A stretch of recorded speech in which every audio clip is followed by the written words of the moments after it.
And it's Sister Sharon, and today we are discussing the enemy's bait. It is the bait of Satan, and that is called flattery. My friends, when a person's words are smooth as butter, beware. It doesn't matter if it's a stranger or someone that you have been knowing. In fact, many people are stuck in just horrendous, toxic relationships.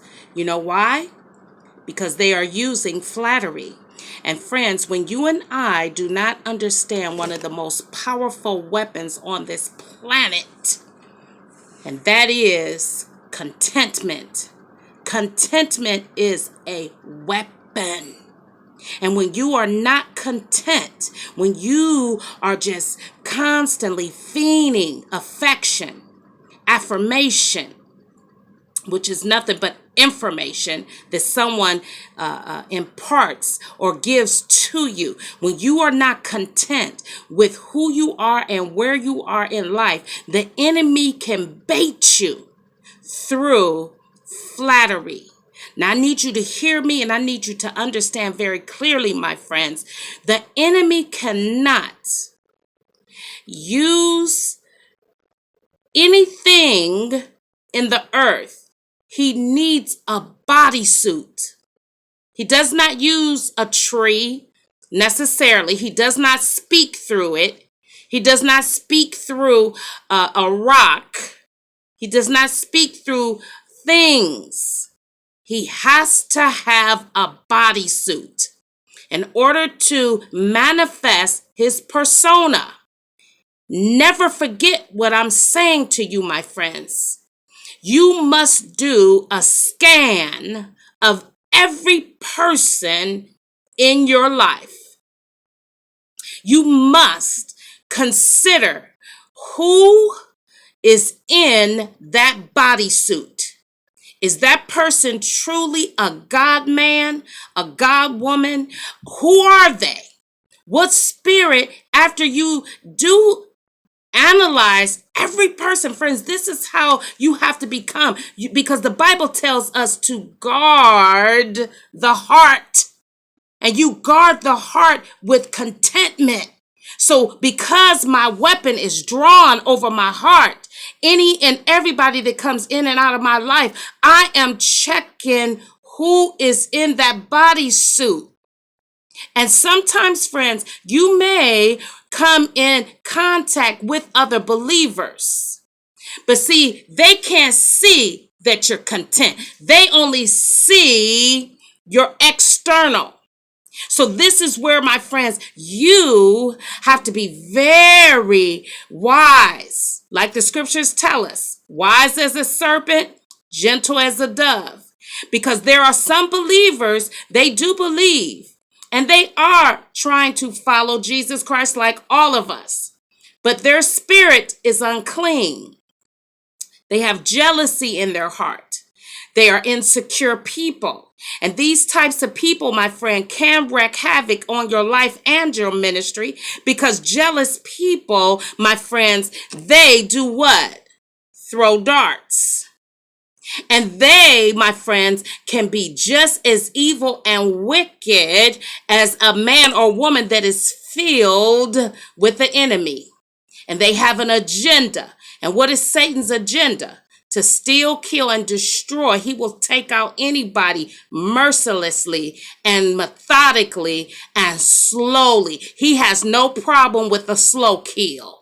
And this is why many of us are stuck in these relationships, because the enemy keeps luring you back through flattery. You know that man ain't no good. You already caught all of his exes in that cell phone. You already caught all of those inappropriate text messages and all of his online social media communications. You already know what he about. But you won't let him go. Why? Because every time you catch him, what does he or she do? They flatter you. And flattery, my friends, whether it's a compliment, whether it's just, you did a great job. Friends, you got to guard your heart with diligence, because the enemy deceived Eve with what? words. And even with the words, the spirit that rides the words. Oh, friends, you got to understand he cannot operate without a bodysuit. So you have to start looking at every individual. That includes your children, your husband, your auntie, your grandma. It don't matter who it is. I got to do a quick scan. Who and what spirit is dominating that individual. Then, my friend, you think it not strange when the fiery trials come to test you, because I already know what's in you. The Bible tells us, my friends, that Jesus, he walked with Judas those 3 years that he was discipling his disciples. He knew who Judas was. Jesus didn't fall apart when Judas showed up with the enemy. He even told him, go and do what you got to do. Friends, we can know who the people in our lives are, whether we deal with them or not. We can know who they are. You have not because you ask not. God say, ask me, and I will give to you liberally wisdom, his mind, his understanding of every individual in your life. You can know. Oh, yes, my friends. So many of you keep falling apart because when the snakes start biting you, those are the people in your life that you keep letting stay in your life. Why do you keep falling apart? You already know what spirit is in there. So why keep falling apart? Some of you, you don't realize they keep working you like when we throw a dog a bone. Whenever they throw that bone at you, you go chasing after that praise. You go chasing after all that flattery. And before you know it, you are trapped all over again. You have made your decision to leave that individual. You have made your decision that this relationship is toxic. This relationship is over. I'm leaving. I'm done. But they keep baiting you through that flattering tongue.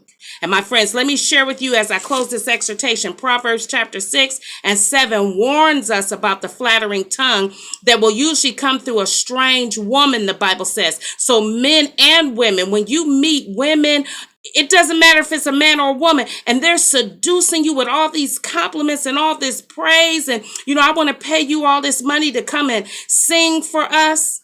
I want to pay you all this money to come and speak for us. I want to pay you all this money to do this, that, and that, and this, and this, and that, and that. Oh, friends.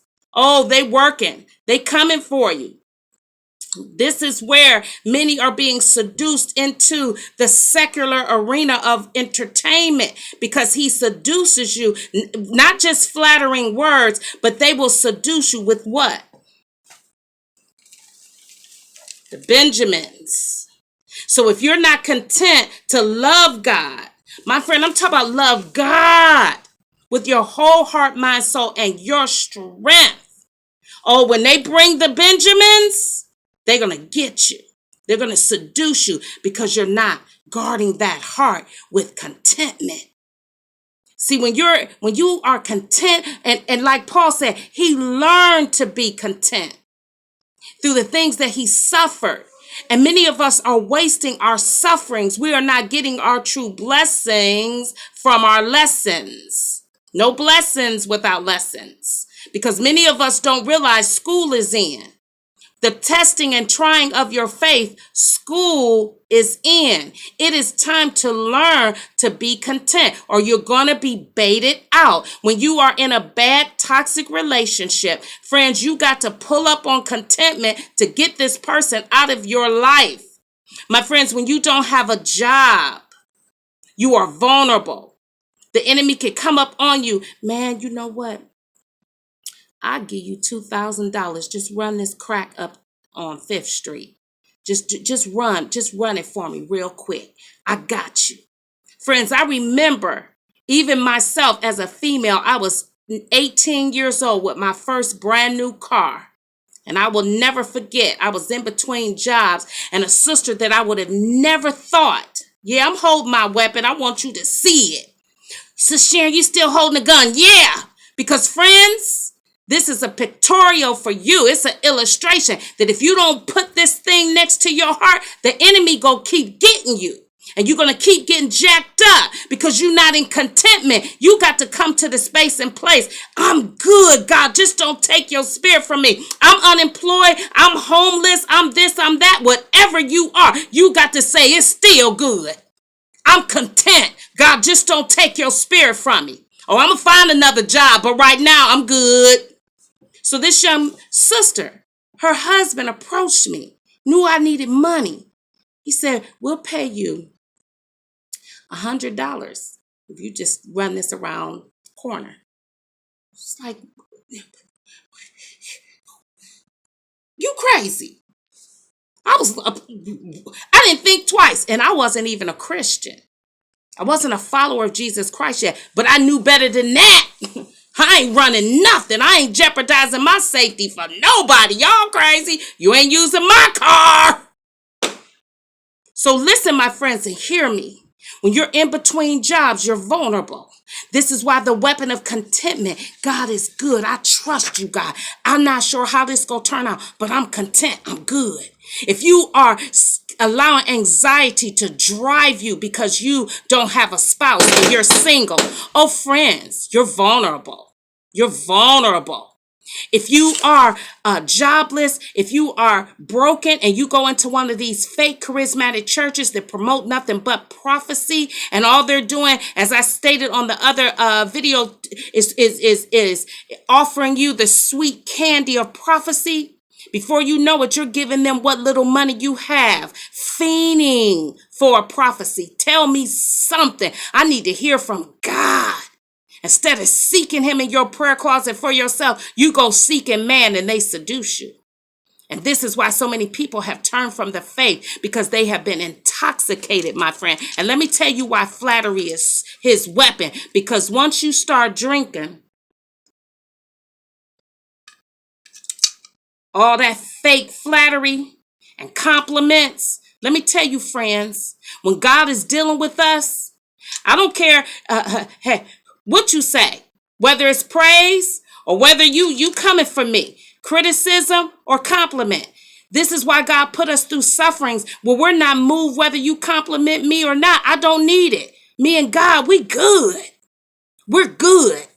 Your praise don't move me because I know what true prosperity is. It is humility before the living God. So I don't need none of your praise. I'm good. Oh, friend, you got to know. And if you bring the criticism, I'm going to consider all that you got to say. But it ain't going to move me because I'm going back to daddy. And this is where, my friend, you got to know where you stand with the Father. You got to know where you stand with the Christ, because the enemy will come to move you. Flattery, my friend, through prophecy and false teachers. That's why false teachers have, friends, it's taken out masses of people who are not going to heaven. They're going to go to hell because all they think about is houses, cars, and land and this material world, because the fake preachers have taught them that God is their magic genie. He's their Santa Claus. Just come and sow some seeds and you can get your needs met. Fake Jesus. That's a fake God they're talking. Well, actually, it ain't a fake God. It's the God of the material world. He'll give you some blessings and then send you out with your fake testimony. Oh, yes, he will. Flattery, the weapon of the enemy to destroy you. Words have power. Life and death is in the power of the tongue. My friend, guard your heart. Guard it with all diligence. And once you make a decision to get away from someone who's caused you nothing but pain, you got to pull up on flattery and guard the gates, because, friends, they will keep shooting that flattery right off into your space. And before you know it, you back in chains all over again. He or she that has an ear, draw your weapon. Draw your weapon and be set free. And be a man or woman about God's business. scaling the walls of your heart daily, that no one can come and just penetrate your heart, whether it's criticism or a compliment. God bless you, my friend. Till next time.